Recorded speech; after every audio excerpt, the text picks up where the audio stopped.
Good morning students, कैसे हैं आप सब। उम्मीद करती हूँ आप लोग अच्छे होंगे। बेटा, जैसा कि आप लोग यहाँ देख पा रहे हैं, हम लोग बात कर रहे हैं आज अहम शोरा और अदबा की। ठीक है, इससे पहले आपके 3 वीडियो अपलोड की जा चुकी हैं। अगर अभी तक आपने नहीं देखी तो आप लोग एक बार देख लें जाके, लिंक डिस्क्रिप्शन में भी है और कमेंट बॉक्स में भी है। ठीक है, इसमें हम बात करेंगे आपके जितने भी नवाए उर्दू के और गुलज़ारे उर्दू के आपके जितने भी शोरा हैं या अदबा हैं जो इम्पॉर्टेंट हैं, जो आपसे पेपर में पूछे जा सकते हैं। ठीक है, उनके बारे में। और इसके अलावा अब इतने ढेर सारे आप याद नहीं रख सकते, तो उनको कैसे याद रखा जाए, कैसे उन्हें किया जाए, इसकी एक छोटी सी ट्रिक भी मैं आपको बताऊंगी। तो बने रहे हमारे साथ वीडियो में आखिर तक। शुरू करते हैं।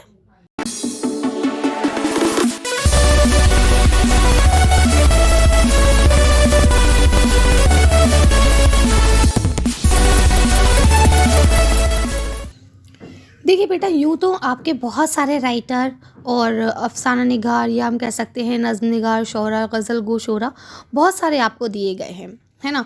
राजेंद्र सिंह बेदी है, मंटो हैं, हाली हैं, मोहम्मद मुजीब हैं, मतलब बहुत सारे सर सैयद, मतलब आपके 10 12 15 होंगे आराम से। ठीक है, लेकिन देखिए अब हम सबको याद नहीं रख सकते हैं। कल आप लोगों का एग्ज़ाम है इंशाल्लाह बोर्ड का। तो देखिए बेटा, आपको करना ये है कि सबसे पहले जो भी आपके राइटर हैं, है ना, एक आप लिस्ट बना लीजिए। क्या कीजिए, लिस्ट बनाइए। मैं आपको एक ट्रिक बता रही हूँ कि कैसे आप उसको लर्न कर सकते हैं। ठीक है, सबसे पहले आप एक ऐसे करके कॉलम डिवाइड कर लीजिए। ठीक है, यहाँ पे आप शायर का या अदीब का या पोइट है जो भी है उनका यहाँ नाम लिख दीजिए। मान लीजिए यहाँ पे आपने लिख दिया राजेंद्र सिंह बेदी। ठीक है, अब इसके बाद अगर इनका कोई असली नाम है तो वो उसके जस्ट नीचे लिख लीजिए। ठीक है, इसके बाद यहाँ उनकी आप लिखिए इस वाले कॉलम में कि वो कब पैदा हुए और कहाँ पैदा हुए और कब उनकी वफ़ात हुई और कहाँ उनकी वफ़ात हुई। जैसे ये देखिए 1915 में पैदा हुए, कहाँ पैदा हुए, सियालकोट में पैदा हुए। ठीक है, उनकी वफ़ात कब हुई है, 1984 में हुई है और गालिबन बॉम्बे में इनकी वफ़ात हुई है। एक बार आप अभी नीचे पढ़ेंगे तो आपको कन्फर्म भी हो जाएगा ये बात। ठीक है, तो इस तरह से आपने दोनों को लिख लिया। ठीक है, इसके बाद अब यहाँ जो इनकी राइटिंग्स हैं वो याद कर लीजिए कि इन्होंने क्या क्या लिखा है, कौन से अफसाने लिखे हैं या कौन से ड्रामे लिखे हैं या कौन से नावल लिखी हैं, या अगर कोई शायर है तो उसने कौन कौन सी गज़लें लिखी हैं या उसका दीवान का क्या नाम है, A to Z जो भी है। ठीक है, तो यहाँ उनकी आपकी तसानीफ़ आ जाएंगी। गर्ज़ कि हम कह सकते हैं कि जो हमने ये 3 कॉलम बनाए, एक में आप उसका असली नाम, उसका तखल्लुस, ये सारी चीज़ें लिख लीजिए। एक में उसकी डेट ऑफ बर्थ और डेट ऑफ डेथ ये लिख लीजिए। प्लस में प्लेसेस भी लिख लीजिएगा कि कहाँ वो पैदा हुए हैं और कहाँ वो मरे हैं।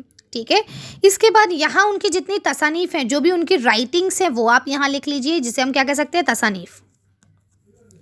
ठीक है, तसनीफ़, जो भी उनकी तसनीफ़ हैं वो आप यहाँ लिख लीजिए।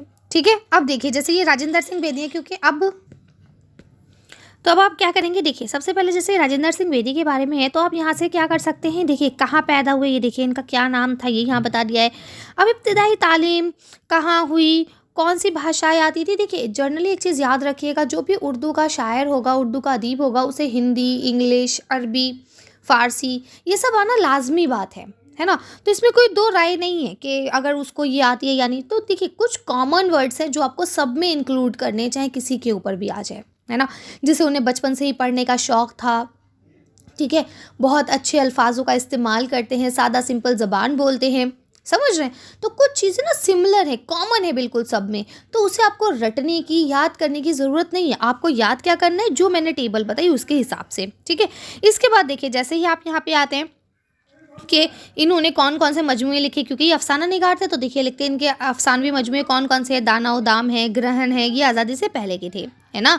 उसके बाद कोक जली, अपने दुख मुझे दे दो, है ना, हाँ हमारे हाथ कलम हुए, ये सब जो है, ये सब क्या है, ये सब आज़ादी के बाद के हैं। अब आपको इतने ढेर सारे और डेट वेट याद रखने की ज़रूरत नहीं है, आप सिर्फ इनके नाम याद कर लीजिए बस। जो भी आपको एक आध आसान लगे कि मैम मुझे ये वाले आसान लग रहे हैं, या ये हम अपनी रियल ज़िंदगी से कहीं ना कहीं कनेक्ट कर पा रहे हैं, जो हमें याद रहें, है ना, बस यहाँ से आप इन्हें याद कर लीजिए। ठीक है, अच्छा कुछ लोग ऐसे भी थे जिन्होंने ना फिल्म वगैरह के लिए काम किया है। ठीक, तो वो यहाँ आप इसको यहाँ से लिख सकते हैं कि इनकी एक छोटी सी नॉवलेट थी जिसका क्या नाम था, एक चादर मैली सी। ठीक है, जो बहुत ज़्यादा मशहूर भी हुई थी बाद में। ठीक है, इसके बाद इन्होंने देखिए फिल्मों के लिए भी काम किया है। तो गर्ज़ ये कि ये सारी चीज़ें आप उनकी तसनीफ़ में ही डाल लीजिए। ठीक है, इसके बाद देखिए यहाँ लिखा हुआ है कि इनके बहुत सारे अफ़साने हैं जो हमदर्दी पे हैं, फलाने ढिमकाने। तो ये इस तरह से आप कर सकते हैं, ठीक है। अब इसमें कोई मुश्किल बात नहीं है, मेन चीज़ क्या होती है, ट्रिक, कि आप इसे याद कैसे कर सकते हैं। तो ट्रिक मैंने आपको बताई, क्या बताई, कि सबसे पहले आप नाम लिख लीजिए कॉलम में। अगर उनका कोई रियल नेम है तो वो लिख लीजिए। जैसे प्रेमचंद है, प्रेमचंद का रियल नेम प्रेमचंद नहीं था, है ना, उनका रियल नेम कुछ और था। क्या नाम था, धनपत राय, है ना। तो कहने का मतलब ये कि आप उसको लिख लीजिए ताकि आपको याद रहे। अब वो कब पैदा हुए, कहाँ पैदा हुए, कब मरे, कहाँ मरे, ठीक। उसके बाद उनकी तसनीफ़। और जब आप इसको लिखेंगे तरतीब वाइज तो आप फिर इसमें और भी चीज़ें इंक्लूड कर सकते हैं। समझ रहे हैं। तो ये चीज़ होती है, क्योंकि अब आप लोग बड़ी क्लास में आ गए हैं, अब आपको रटने से काम नहीं चलने वाला है बिल्कुल भी, ठीक है। तो आपको क्या करना पड़ेगा, रटने की ज़रूरत नहीं है, आपको करना पड़ेगी smart work, not hard work, okay.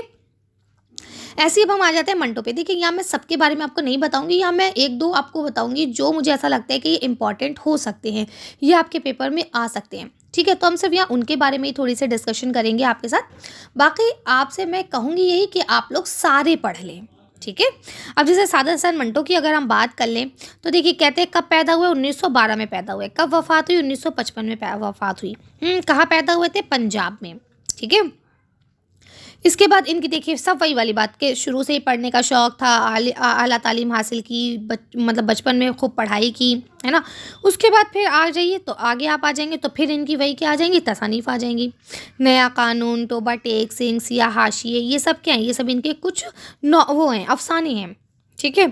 इसके बाद यहाँ पे देखिए कुछ और इनके दिए गए हैं जो इनके अफसानवी मजमूए हैं, जैसे चुगत है, सिया हाशिए है, शिकारी औरतें हैं, ठीक है, ठंडा गोश्त है, बहुत सारे हैं, सड़क के किनारे धुआं, बहुत सारे हैं इनके। जो आपको अच्छे लगे आप वो याद कर सकते हैं। ऐसे नमरूद की खुदाई है, जो इजी हो, जो आप बहुत आसानी से याद कर लें वो याद कर लें। अब जैसे देखिए इसमें इनकी ना वफ़ात कहाँ हुई ये किसी का भी नहीं दिया है, तो आप छोड़ दीजिए, स्किप कर दीजिए, मत लिखिएगा, ठीक है। तो जो चीज़ इसमें दी गई है आप सिर्फ उसको ही लीजिए। अब अगले देखिए आपके अल्ताफ़ हुसैन हाली आ जाते हैं। तो अब हाली कहाँ पैदा हुए, 1837 में पानीपत में पैदा हुए थे, है ना। वफ़ात कब हुई है, 1914 में वफ़ात हुई है। नाम असली क्या था, मौलाना अल्ताफ़ हुसैन हाली ही था, कोई नया नाम और था ही नहीं, ठीक है। तो इस तरह से आप लोग यहाँ से इन्हें कर सकते हैं। अच्छा बेटा, आप लोग कोई कमेंट कर रहे थे कि मैम जो चैप्टर डिलीट है उनके भी आएंगे या नहीं। देखिए बेटा, मुझे नहीं पता एग्जैक्टली आएंगे या नहीं आएंगे, क्योंकि डिलीट का मतलब ये थोड़ी ना हुआ है कि किताब से हट गए, गलत फहमी में गलती की वजह से हो सकता है वो आपको दे भी दें, ठीक है। तो इसलिए एक बार सरसरी तौर पर पूरा आप उसे पढ़ के जाएं तो बेहतर है आपके लिए भी और एग्जामिनर के लिए भी, ठीक है। अब अगर हम हाली की बात करते हैं तो देखिए हाली ने मेन 3 सवानें लिखी हैं जो बहुत ज़्यादा फेमस हुई हैं, हयात सादी, यादगार गालिब और हयात जावेद, ठीक है। और जो सर सैयद का बचपन आप पढ़ रहे हैं वो हयात जावेद से ही लिया गया। हयात जावेद उन्होंने सर सैयद अहमद ख़ान के ऊपर ही लिखी थी, ठीक है। इसके अलावा इन्होंने बहुत सारी नज़में भी लिखी हैं, जैसे मुसद्दस हाली है, मनाजात बेवा है ना। इसके अलावा तनक़ीदी किताब भी है, मुक़द्दमा शेर व शायरी है। और इसके अलावा एक और भी बहुत सारी उनकी किताबें, बहुत सारी नज़में हैं, लेकिन ये कुछ काबिल ज़िक्र थी तो वो हमने यहाँ पे बता दी, ठीक है। तो इस तरह से आपको करना क्या है कि सिंपल सा नाम लिखना है, नाम के बाद कब कहाँ पैदा हुआ है ये याद रखना है, और उनकी जो तसनीफ़ें हैं वो याद रखनी है, ठीक है। कहने का मतलब ये कि ये शॉर्ट नोट आपका एक अच्छे सा प्रिपेयर हो जाएगा, और जब आप लिखने बैठेंगे तो लिखते टाइम आप उसे पूरा तरतीब से लिख दें, है ना। चलिए आगे आ जाइए। इसके बाद देखिए बीच में मोहम्मद मुजीब भी हैं, अगर आप लोग पढ़ना चाहें तो पढ़ लें, मैं मना किसी चीज़ को नहीं करूँगी क्योंकि पढ़ना तो बहुत अच्छी बात है, लेकिन कुछ ऐसे हैं जो रिपीटेड होते हैं, जो आ सकते हैं, तो यहाँ पे हम उनको ही डिस्कस कर रहे हैं। असल में बेटा गले में ना इन्फेक्शन हो गया है मेरे, बहुत ज़्यादा बोलने की वजह से, इसलिए बार बार आपको ऐसा फील हो रहा है कि मैम की आवाज़ बदल रही है। खैर चलिए आ जाइए। यहाँ पे देखिए लिखा है सर सैयद अहमद ख़ान के बारे में अगर हम बात करें तो देखिए ये क्या है, दिल्ली में पैदा हुए थे, है ना। कब पैदा हुए थे, 1817 में। वफ़ात कब हुई है, 1898 में हुई है, ठीक है। अब क्या है, ये मेन चीज़ आपको पता चल गई, क्योंकि देखिए इसी से ही आपको नंबर मिलते हैं। बाकी अंदर की बात सब में सिमिलर है, किसी में कोई अलग चीज़ नहीं आएगी, ठीक।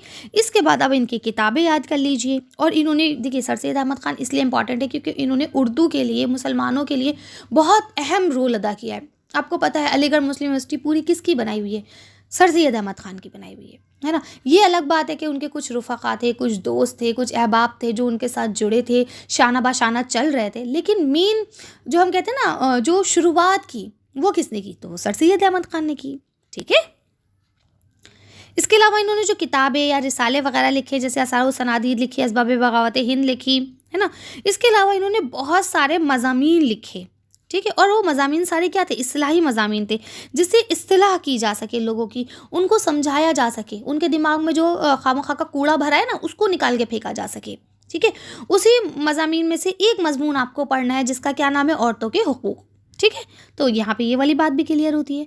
आगे चलते हैं। तो उम्मीद करती हूँ आपको ये सब चीज़ें समझ में आ रही होंगी, है ना। इसके बाद मौलवी अब्दुल हक हैं और मोहम्मद असलम परवेज़ हैं, तो इनको मैंने नहीं लिया है।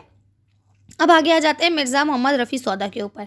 ये आपके क्या है, वैसे तो कसीदा गो शायर हैं, लेकिन यहाँ पे आपके गज़ल गो की हैसियत से आपके निसाब में शामिल किए गए हैं। ठीक। तो ये कब और कहाँ पैदा हुए, कब और कहाँ इनकी वफ़ात हुई, ये सारी चीज़ें आप यहाँ से देख लीजिए।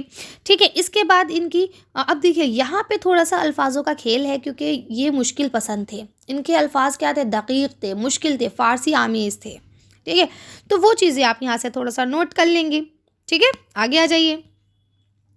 शेख मोहम्मद इब्राहिम ज़ौक़, ये साहब भी वैसे तो गज़ल गो भी हैं, लेकिन इन्होंने भी काफ़ी सारे कसीदे कहे हैं। ठीक है। तो अब ये कब और कहाँ पैदा हुए, कब वफ़ात हुई, क्या असली नाम था, क्या तखल्लुस इस्तेमाल करते थे, ये सारी चीज़ें लिख लीजिए।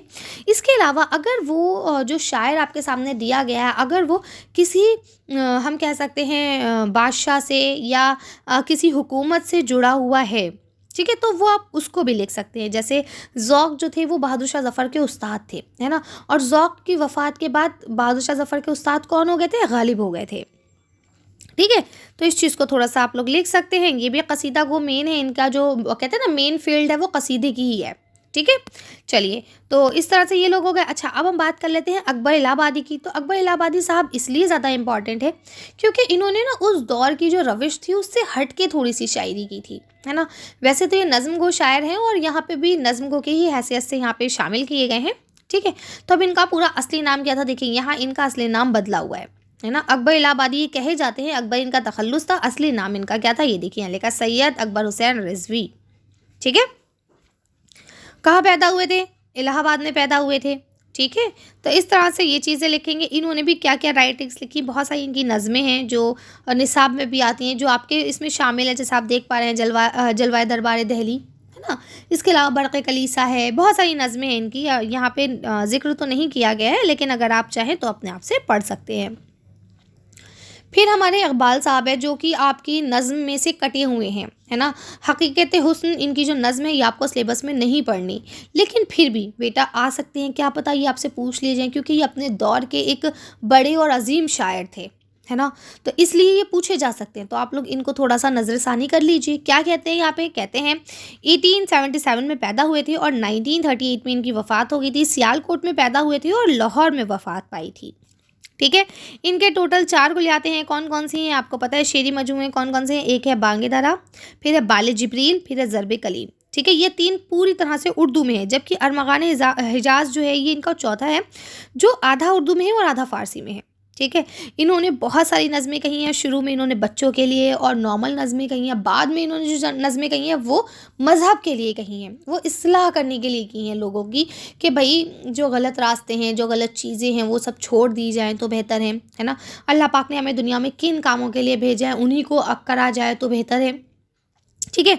तो इस तरह से ये कुछ मेरे नज़दीक इम्पॉर्टेंट शोरा और अदबा थे जो पेपर में पूछे जा सकते थे। ठीक है। आप इनको तो पढ़ ही लेंगे। इसके अलावा अनीस के बारे में और तिल्लोकचंद महरूम के बारे में मैंने आपको पिछली वीडियो में बता ही दिया था। ठीक है। तो अब ये इस सेशन की लास्ट वीडियो है। इंशाल्लाह नेक्स्ट सेशन में मैं पूरे सारे चैप्टर्स अच्छे से पढ़ाना शुरू करूँगी।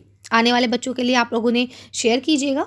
ठीक है। और रही बात 12th की, जब आप लोग 12th में आ जाएंगे तो इंशाल्लाह 12th में भी आपको इस बार सारे चैप्टर्स मिल जाएंगे, क्योंकि थोड़े बहुत तो अपलोड हैं ही, जो बचे वो भी मैं अपलोड कर दूंगी। तो कल आप लोग का पेपर है, अच्छे से पेपर दीजिएगा। पेपर देकर आके मुझे कमेंट कीजिएगा कि भाई आपका पेपर कैसा रहा। मेरी तरफ से आप सबको ऑल द बेस्ट, अच्छे से पेपर दे के आइएगा। मिलते हैं नेक्स्ट वीडियो में। अगर कोई कन्फ्यूजन, कोई डाउट अभी भी आपको रहे तो आप लोग मुझे कमेंट करके बता दीजिएगा। मैं कोशिश करूँगी कि आपका जो भी प्रॉब्लम है उसको सॉल्यूशन ढूंढा जाए। ठीक है। चलिए मिलते हैं नेक्स्ट वीडियो में। Thank you for watching.